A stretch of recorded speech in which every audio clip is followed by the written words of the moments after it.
Hello everyone, and welcome to our discussion about nuclear waste. You've probably heard of nuclear waste before, but have you ever wondered where it comes from or what we do with it? In this podcast, we're going to be talking about exactly that. So first, let's talk about the nuclear power plants themselves and how the fuel is used. So, just like any other power plant, nuclear power plants use fuel to create electricity, while some plants may burn coal or gas in order to run their generators. Nuclear power uses the element uranium. Now, it's important to know that uranium is not burned. It actually breaks down through a process called radioactive decay. The uranium atom releases energy as heat and radiation, and it becomes a different element.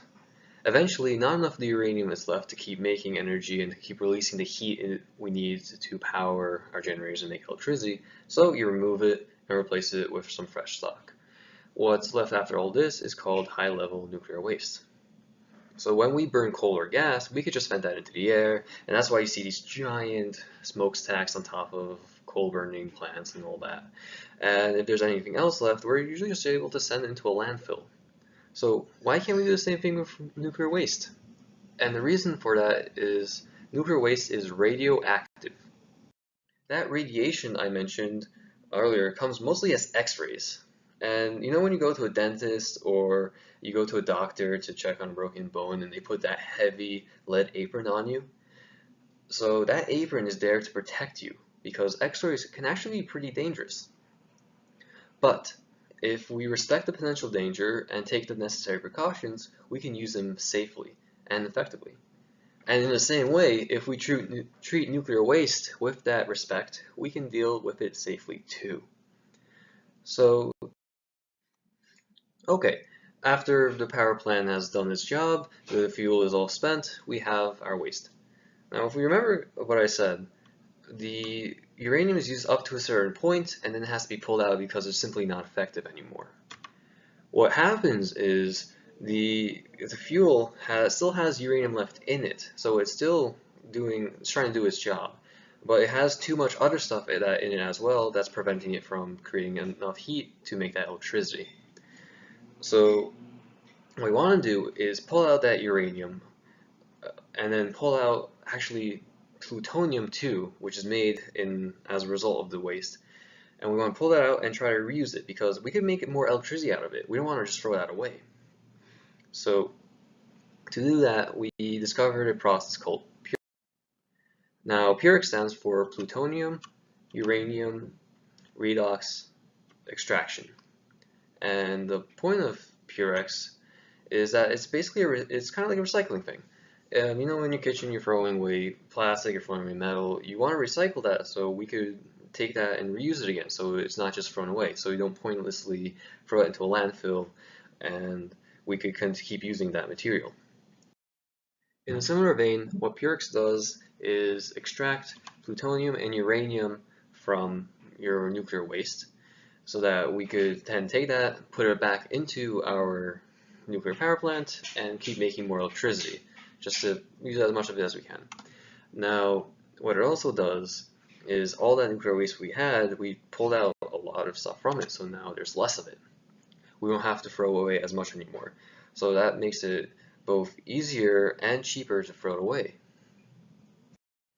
Now that we've pulled out as much as we can from the nuclear waste and the only thing left is completely useless to us, we have to figure out how to permanently store it. As of 2017, we have over 80,000 tons of nuclear waste in the US that we have to get rid of. This is stuff we collected over the years simply from running our nuclear power plants. They've been going through, they've been burning the fuel and setting it aside essentially until the day comes that we know what to do with it. And that's not really good because, you know, it's just sitting there in these big silos at the surface. There's potential for leaks, there's potential for terrorist attacks. We need to figure out a good way to deal with it. Now, that 80,000 tons, if you think about the average car, the average car weighs about 2 tons. So we're trying to figure out how to throw away basically 40,000 cars worth of material. In about 30 years, we're going to have nearly double that amount of waste. Can you imagine trying to figure out how to throw away 70,000 cars? because that is an absurd number. But that's what we're facing with right now. The United States doesn't have a plan in place, but we do have an idea for what's the best way to go. Scientists agree on a method called deep boreholes. Deep boreholes are these long, thin holes that go deep into the earth, kind of like the name suggests. We have special diggers that will go through 2 to 3 miles of dirt and solid rock. It takes the average person an hour to walk 3 miles, so that gives you a scale of reference there. Once the digger makes the hole, it comes back out. Our nuclear waste is put into a stainless steel container, and then it is gently lowered to the bottom. Once our cancer is there, we fill the hole back up with rock, cement, and asphalt to make a permanent seal. Now, doing this solves two problems. First is preventing contamination to the water table. The deepest water table in the US is somewhere around 2,000 feet, less than half a mile below the surface. By digging below the water table and into the solid rock, and filling it up back with a permanent seal makes it very hard for water to interact with the waste, keeping our water safe. There's very little risk of nuclear waste getting into the water and contaminating it. The other problem solved is the risk of terrorist attack.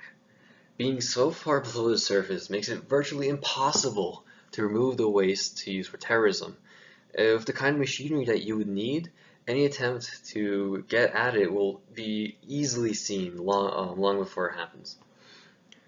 Now, what scientists want to do is create an example borehole and test it. What we want to do is make it, put in a mock cancer that has not have any waste whatsoever in it. It's just a stainless steel capsule. Put it in, seal it up, and see what works, what doesn't work, and how we could fix it. We want to know where in our models we are correct, and if there's anything wrong, what we did wrong so we can fix it. This way, if boreholes are used, we'll be safe knowing that they work and that we can rely upon them to deal with our nuclear waste problem. Going forward, I hope that we all learned a little bit about nuclear waste disposal and where it's headed, because now you're an expert too. And now you can go around, if anyone ever asks, you're gonna know what you're talking about. And I think that's pretty cool too.